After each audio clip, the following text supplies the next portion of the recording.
Twende ukachukue vitu vyako. Twende ukachukue vitu vyako. Twende ukachukue vitu vyako. Unasikia? Hivi unafikiri wewe machozi yako mimi naweza nikakusamehe? Nimekwambia ondoka. Sitaki kukuona hapa Kidawa. Umesikia? Ducho ni mume wangu. Naomba tukati amalize. Najua kweli nimekukosea. Uongea na nani mpumbavu mmoja? Sasa mimi naondoka, nikikukuta hapa utanipeleka polisi.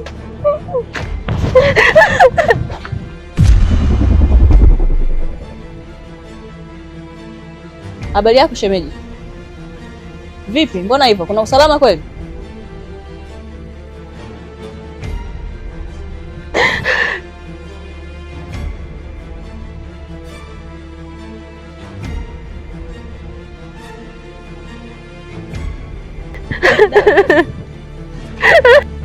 Dakidawa, kuna shida gani? Kuna nini? Usilie basi, niambie kuna shida gani? Kuna usalama kweli? Usilie basi. Usilie dada. Basi usilie. Usilie. Kuna shida gani? Usilie dada. Basi. Kiukweli nahisi nilikosea kuoa. Nalichukua maamuzi yale sababu ya yale ulionifanyia. Nisamehe Lujon. Najua nilikosea. Ila juzi ulivyokuja nyumbani baada ya kila kitu, si ulisema umenisamehe? Hapana, nilikuwa sijakusamehe. Ila kwa sasa nataka nikusamehe. Ila kwa sharti moja. Ni sharti gani hilo kipenzi? Nataka uombe talaka kwa mume wako. Yaani akuache. Kwa kifupi nataka nikuoe. Lujon, ulichokizungumza unamaanisha? Unajua hiyo nilikuwa ni ndoto yangu ya siku zote. Mimi kuwa mke wako. Ndiyo. Tena nataka iwe haraka sana iwezekanavyo. Yule ngedele wangu pale nyumbani nataka niachane naye. Basi sawa. Nimekuelewa kipenzi. Nitalifanyia kazi. Wala usijali, ondoa shaka. Sawa. Nasubiri jibu lako. Sawa. Dalili ya mvua mawingu, haya yote nilijua tu. Kushindana na dunia siwezi, najisumbua tu. Mapenzi sitatazi kumona tu. Ona yupo online hanijibu. Dada Kidawa, haina haja kuendelea kulia tena. Kwa maana ndoa sio kifungo na wala sio adhabu. Vipi? Hivi mama anayajua kweli? Ndiyo, mama anayafahamu. Nilimfuata na kumweleza. Alinifukuza kama mbwa. Hakutaka kunisikiliza kabisa. Hapana, ili jambo haliwezi kubaki hivi. Kama ugomvi wenu ni swala la mtoto, kwa nini ndio unaimba watu? Nitaenda kumwambia mama kila kitu. Na kama yeye atashindwa kuzungumza chochote, basi tutajua nini tufanye. Siwezi kulifumbia macho hili swala. Sawa, nimekuelewa. Inabidi uende. Na kama ulimsalimia hakuitikia, na kikukuta hapa, itakuwa shida zaidi. We, asijaribu kuleta kisilani chake. Mimi sichekeshi kabisa. Ila sawa, ngoja niende. Tutawasiliana. Sawa. Kwa nini unanionea? Na sio kwamba ninapenda unavyonipokea, ila sina la kufanya, maana moyoni umeshazamia. Nakufumania na kusamea, unarudia na kupokea, unarudia tena na kuchezea. Na naoshea nao nawajua, nikipiga wanapokea, wananitukana na wachekea. Sina bahati na wewe,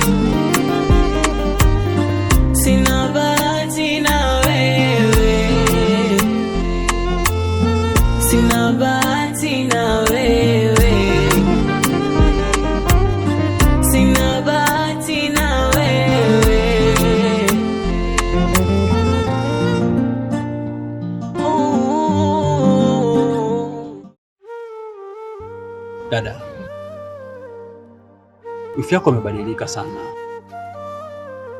kiasi cha kwamba hata amani katika nyumba yetu imepotea. Yaani yule wifi yako unamjua Kamima sio Kamima huyu wa leo. Tafadhali natamani hata uende nyumbani ukazungumze naye. Kuzungumza naye sio shida, lakini natamani kujua nini tatizo ili nijue ninapoenda kuzungumza naye nijue wapi pa kuanzia. Kamima na mwanaume mwingine, na huyo mwanaume ndio anafanya mimi mke wangu kubadilika. Kiukweli mjitahidi sana mara kadhaa kuvumilia. Matukio ni mengi, inafika stage yani mpaka naona kwa macho yangu kwamba Kamima na mwanaume mwingine. Kaka, umesema na mwanaume mwingine? Na wewe unalijua hilo? Alafu wewe huyo unataka niende kukubembelezea eti unatafuta amani. Amani ipi? Dada, mimi nahisi shetani tu amempitia. Nafsi yangu inaniambia kabisa kama Kamima akiambiwa anaweza kubadilika. Kiukweli bado nampenda sana mke wangu. Sikiliza kaka Matutu, mwanamke huwa achiti kwa bahati mbaya hata mara moja. Ukiona mpaka mwanamke ameamua kwenda kutembea na mwanaume mwingine, ameshakuchoka, ameshakutoa moyoni. Kaka, chukua hatua. Huyu mwanamke hakufai tena.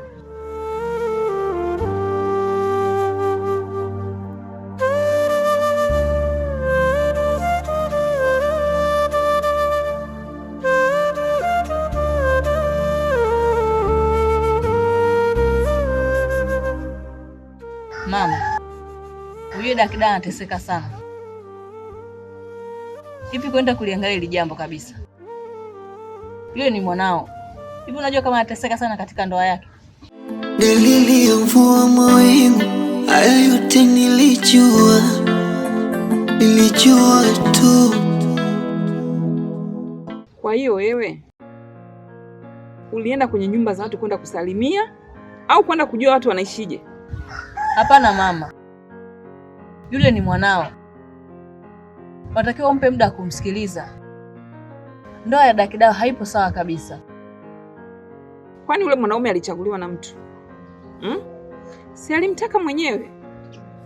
Yule mtoto watu Matutu alikuja hapa tena huku analia. Yaani anaonyesha kabisa kwamba ni mtu ambaye alikuwa na nia nzuri na dada yako, lakini alimkataa mbele yako. Kwa hiyo sasa hivi ndio anamuona kwamba yule mwanaume hafai. Apambane na hali yake. Sawa? Lakini mama, kumbuka sisi ni binadamu na watu hubadilika. Ndoa ya Dakida ilipofikia inahitaji huruma ya wazazi na Mungu. Hivyo huwezi kumwacha binti yako apambane mwenyewe ikiwa mzazi wake upo na unamuona. Sikia, kama kweli ndoa imemshinda huyo dada yako, kwangu asije akaja mikono mitupu. Aje hapa akiwa na talaka mkononi. Udugu mwembe umenipiga hima, kuna tatizo? Kuna kitu nataka unisaidie. Nini tena udugu? Nilikuwa naomba ukamwambie Matutu. Na shida naye sana. Shoga yangu, umesema ushamove on wewe.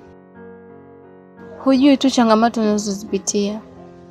Changamoto gani jamani Kidamu? Mbona mwako anaonekana nakupenda sana? Kiukweli kwamba nenda kamwambie atafute sehemu yoyote hata mbali na hapa. Maana mimi nishamwambia sana lakini hataki kunielewa. Shwa mimi na wewe tena lazima kukusaidia.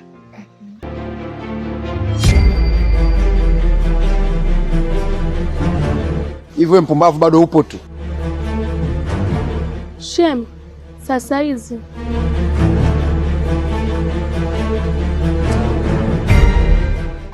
shoga yangu kwa heri.